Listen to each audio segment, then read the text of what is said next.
Hi friends, welcome back to my channel. మీ చిన్నీతో మీ సీరియల్ సరదాలు. ఈరోజు మనం కార్తీక దీపం సీరియల్ గురించి చెప్పుకుందాం. ఈరోజు ఎపిసోడ్లో ఏం జరిగిందంటే, దీప శౌర్య దగ్గరికి వెళ్ళిపోవాలి అని పరిగెత్తుకుంటూ బయటకు వచ్చేస్తుంది. బయటకు వెళ్తుంటే పరిగెడుతుంది, రోడ్డు మీద పరిగెడుతుంటే కార్తీక్ కూడా దీప వెనకమాలే వెళ్తాడు. దీప ఆగు, దీప వెళ్ళకు, దీప ఉండు ఉండు అంటాడు. అయినా సరే నేను ఉండను బాబు, నేను వెళ్తాను, నా శౌర్యం నేను చూసుకోవాలి, నేను వెళ్ళి చూడాలి ముందు, నేను ఆగను, నేను వెళ్ళిపోతాను అంటూ దారెమ్మట పరిగెడుతూ ఉంటుంది. దీప వెనకమాల కార్తీక్ కూడా పరిగెడతాడు. నేను చెప్పేది విను దీప, ఒకసారి ఆగు దీప, నా మాట విను అంటాడు. నేను వినను బాబు, మీరు ఏ మాట చెప్పినా నేను వినను, ముందు వెళ్ళి శౌర్యం చూడాలి నేను అని అంటూ పరిగెడుతూ ఉంది. అప్పుడు కార్తీక్ అంటాడు, ఈ విషయం శౌర్యకు తెలియదు దీప, నువ్వు ఆగు అని గట్టిగా అరుస్తాడు. అప్పుడు దీప అక్కడే ఆగిపోతుంది. ఆగిపోయి వెనక్కి తిరుగుతుంది. వెనక్కి తిరిగి ఏంటి బాబు, శౌర్యకి ఈ విషయం తెలియదా అని అంటుంది. అవును దీప, చెప్పలేదు నేను ఈ విషయం. ఇప్పుడు నువ్వు వెళ్ళి అలా ఏడుస్తూ ఉంటే శౌర్య భయపడిపోతుంది, నువ్వు ఆగు అంటాడు. మరేమని చెప్పారు బాబు శౌర్యకు, ఎలా తీసుకెళ్లారు హాస్పిటల్కు అంటుంది. నేనయ్యో చందమామ కథలు చెప్పి తీసుకెళ్లి హాస్పిటల్లో పెట్టాను, నువ్వు ఇప్పుడు వెళ్ళి నిన్ను చూసి నువ్వు ఇలా ఏడవడం అదంతా చూస్తే తను భయపడిపోతుంది, ఈ విషయం తెలీదు అని చెప్తాడు. మరేంటి బాబు ఇలా చేశారేంటి, కనీసం నాకు చెప్పలేదు, శౌర్యకు కూడా చెప్పలేదు, పక్కన ఎవ్వరూ కూడా లేరు శౌర్య పక్కన, అది ఎంత భయపడుతూ ఉంటుంది, అలా ఒక్కదాన్నే ఎలా వదిలేశారు బాబు అని అంటుంది. నా మాట విను దీప, నేను చెప్తా, నేను తీసుకెళ్తాను నిన్ను, నువ్వు ఆగు, నేను తీసుకెళ్తాను, కానీ నువ్వు మాత్రం శౌర్యం ముందు అస్సలు ఏడవద్దు, ఏ విషయము కూడా చెప్పొద్దు, నువ్వు మామూలుగా ఎల్లు అంతే, చూడు అంతే, ఏడ్చావంటే మాత్రం నేను ఊరుకోను, ఏది నాకు మాట ఇవ్వు, నువ్వు ఏడవనని చెప్పి శౌర్యం చూసి ఏడవకూడదు, ఏడవకుండా ఉంటానని మాట ఇవ్వు దీప, మాట ఇవ్వు అంటాడు. మాట ఇవ్వదు దీప. అయితే నువ్వు మాట ఇవ్వవు కదా, నువ్వు మాత్రం చెప్పావంటే నా మీద ఒట్టు అని కార్తీక్ తన మీదే ఒట్టేసుకుంటాడు.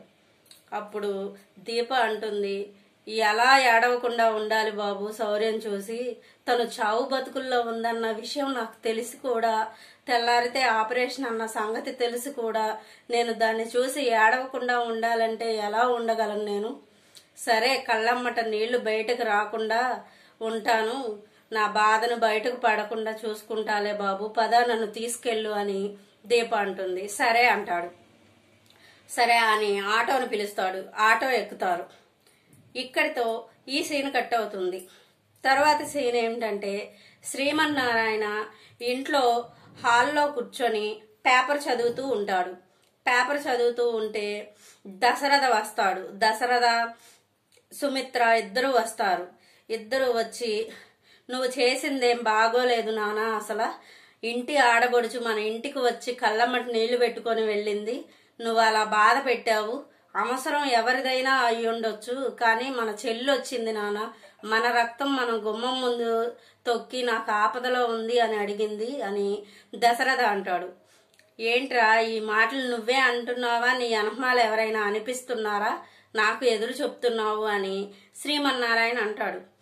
అప్పుడు సుమిత్ర అంటుంది, అదేంటి మావయ్య, నేను ఎలాగో బయటదాన్నే, నేనేమి మీ రక్తాన్ని కాదు, అలా అని ఆడపడుచు మీ రక్తమే కదా, కాంచన మీ రక్తమే కదా, ఇంటి ముందుకు వచ్చి అలా కన్నీళ్లు పెడితే మీకు కొంచెం కూడా కనికరం అనిపించలేదా?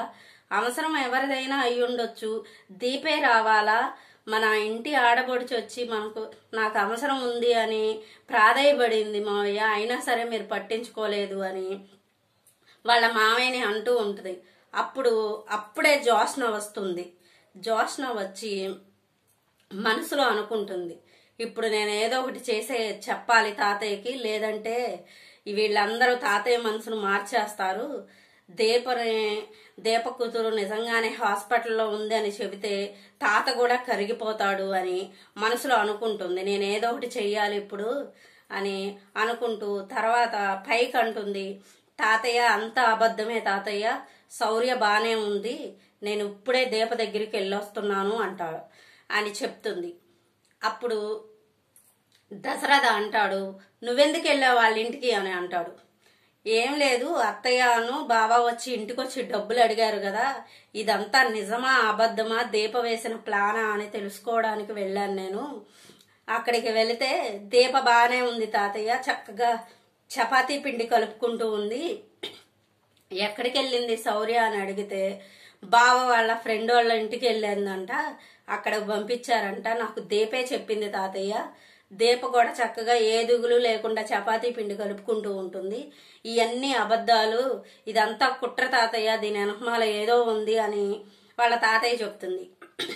అప్పుడు నువ్వు మంచి పని చేసావు జోష్న, ఇప్పుడు వచ్చి నువ్వు అక్కడికి వెళ్ళి మంచి పని చేసి వచ్చావు. లేదంటే వీడి దృష్టిలో నేనేదో తప్పు చేసినోళ్ళలాగా చూపించేవాడు. ఇప్పుడు నువ్వు వెళ్ళడం మంచి పని అయ్యింది. వాళ్ళ నాటకాలైనా నాకు తెలుసు, వాళ్ళు ఇలాగే చేస్తారు, వాళ్ళని అసలు నమ్మకూడదు అని శ్రీమన్నారాయణ అంటాడు. ఇక్కడతో ఈ సీన్ కంప్లీట్ అవుతుంది.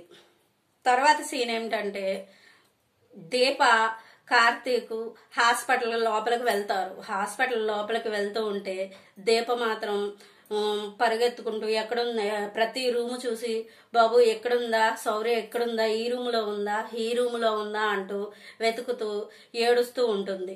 అప్పుడు కార్తీక్ అంటాడు, ఇదిగో దీపా, నీకు ఇదే చెప్పాను, నువ్వు ఏడవద్దు అని చెప్పాను, నువ్వు మామూలుగా ఉండు, నువ్వు ముందు కళ్ళు తుడుచుకో, నీకు చెప్పానా నేను నా మీద ఒట్టేపించుకున్నాను, నువ్వు ఏడవకు అని అంటాడు. సరే బాబు, ముందు రూమ్ చూపించు, ముందు ఎక్కడుందో అంట ముందుకు వెళ్తా ఉంటే అక్కడ ఐసీయూ రూము కనిపిస్తుంది. ఈలోపు శౌర్య అక్కడ ఆ రూమ్లో వాళ్ళ అమ్మ వాళ్ళ నాన్న ఫోటోలు చూసుకుంటూ, అమ్మ నిన్ను చూడాలని ఉందమ్మా, నాకు అసలు ఇక్కడ భయంగా ఉందమ్మా, నేను నాన్నకి చెప్పాలనిపిస్తుంది, నేను ఒక్కడ ఉండలేను నాన్న అని, మళ్ళీ నాన్న బాధపడతాడేమోనని నేను చెప్పట్లేదు, నాకు నిన్ను చూడాలని ఉందమ్మా, నువ్వు నా పక్కనుంటే బాగుంటుందమ్మా అని ఆ ఫోటోని చూసుకుంటూ అంటుంది. బయట నుంచి దీప కార్తీక్ ఇక ఐసీయూ ఆ రూము తిన్నంగా ఉంటారు. ఇందులో ఉంది దీప అని చెప్తాడు కార్తీక్. అయితే ఇందులో ఉందా అని అంటే ఏడ్చేస్తుంది బయటే. ఏడుస్తుంటే నువ్వు ముందు ఇక్కడ ఒకసేపు నుంచో ఆగు, నువ్వు ముందు కళ్ళు తుడుచుకో, అసలు దానికి ఏమీ తెలియదు శౌర్య, నేను ఏదో చెప్పి ఉండమన్నాను, రక్త పరీక్షలని అయ్యని చెప్పాను, ఏయో చేస్తున్నారని చెప్పాను, నువ్వు కానీ ఇప్పుడు ఎంత చెప్పి తన ముందు ఏడ్చావంటే నిన్ను చూసి ఇంకా ఏడ్చేస్తుంది, నువ్వు కళ్ళు తుడుచుకో దీప, ముందు కళ్ళు తుడుచుకొని అప్పుడు వెళ్దాం లోపలికి అని అంటాడు. సరేనని కళ్ళు తుడుచుకుంటుంది. డోర్ తీయంగానే ముందు కార్తీక్ ఉంటాడు, కార్తీక్ వెనకమాల దీప ఉంటుంది. దీప ఉండి శౌర్య చూస్తుంది. నానా వచ్చావా అంటుంది. వచ్చానమ్మా అని అంటాడు. నీకో సర్ప్రైజ్ తీసుకొచ్చాను అని కార్తీక్ బాబు అంటాడు. ఏంటిది నానా అని అంటుంది. పక్క తప్పుకుంటే దీప వెనకమాల ఉంటుంది. దీప వెనకమాల ఉండి శౌర్య పరిగెత్తుకుంటూ వచ్చి అమ్మ అని వాటేసుకుంటుంది. వాటేసుకొని ఏంటమ్మా రాలేదేంటమ్మా, నన్ను చూడటానికి నువ్వు రావా అమ్మా అని గట్టిగా వాటేసుకొని అంటుంది. అప్పుడు ఏడ్చేస్తుంది దీప. అయినా సరే ఏడ్చేసి కార్తీక్ సైకి చేస్తూ ఉంటాడు, ఏడవద్దు దీప, ప్లీజ్ దీప ఏడవకు అని అంటాడు. అప్పుడు కళ్ళు తుడుచుకుంటూ ఉంటుంది. ఏంటమ్మా ఏడుస్తున్నావేంటి, నేనేమి ఏడవట్లేదు శౌర్య అని అంటుంది. లేదమ్మా నువ్వు ఏడుస్తున్నావు, నువ్వు ఏడుస్తున్నావు, కళ్ళు తుడుచుకుంటున్నావు అంటుంది. లేదు, నువ్వు మీ నాన్న నాకు చెప్పకుండా హాస్పిటల్కి వచ్చేసారు కదా ఫ్రెండ్ ఇంటికని అబద్ధం చెప్పి, అందుకనే నాకు కోపం వచ్చింది శౌర్య, అందుకే రాలేదు ఇన్ని రోజులు, ఇక నిన్ను చూడలేక ఉండలేక ఈ రోజు తీసుకురమ్మన్నాను, అది నాకు చెప్పకుండా చేశారని నాకు ఏడుపు వచ్చింది అంతే శౌర్య అని అంటుంది. అవునమ్మా, నాకు బలం లేదు కదమ్మా, నీకు తెలుసు కదా, బలం లేదు కదా, అందుకనే నాన్న ఈ హాస్పిటల్లో ఇక్కడ జాయిన్ అయితే నేను డైలీ మందులేసుకోవసరం లేదంటమ్మా, ఏవో పరీక్షలు చేసుకుంటే సరిపోతుందంట. నాకు మొన్న కొన్ని పరీక్షలు చేశారమ్మా, ఆ పరీక్షల్లో పాస్ అయ్యానంట, ఇంకా రేపొద్దున చాలా పెద్ద పరీక్ష ఉందంట నాకు, ఆ పెద్ద పరీక్షలో నేను పాస్ అవుతానా అమ్మా, చెప్పమ్మా అని అంటుంది శౌర్య. అప్పుడు దీప మాత్రం అసలు ఎంత ఏడుస్తుందంటే చాలా బాగా ఏడ్చేస్తుంది, గట్టి గట్టిగా ఏడుస్తుంది. ఎందుకమ్మా ఏడుస్తున్నావు, ఎందుకు ఏడుస్తున్నావు అని అంటుంది శౌర్య. లేదమ్మా, లేదు, ఏమీ లేదు, ఇన్ని రోజులు నన్ను విడిచిపెట్టి ఎలా ఉన్నావా అని బాధతో ఏడుస్తున్నాను. నువ్వు పాస్ అవుతావు, మరి అయినా నీకు నైట్ పూట ఒక్కదానివే పడుకోలేవు కదా, ఎలా పడుకున్నావు, మరి ఇన్ని రోజులు ఒక్కదానివే ఎలా ఉన్నావు శౌర్య అని అంటుంది. కాశీ మావయ్య వస్తాడుగమ్మా నైట్ పూట, కాశీ మావయ్య వచ్చి నాకు కథలు చెప్పి, నేను పడుకునేంత వరకు కథలు చెప్పి అప్పుడు పడుకునేవాడు. నైట్ నా దగ్గర కాశీ మావయ్య ఉంటాడు అని అంటుంది. అప్పుడు దీప అంటుంది, అయితే అందరికీ తెలుసు, నాకు మాత్రమే తెలియదు ఈ విషయం అని అంటుంది.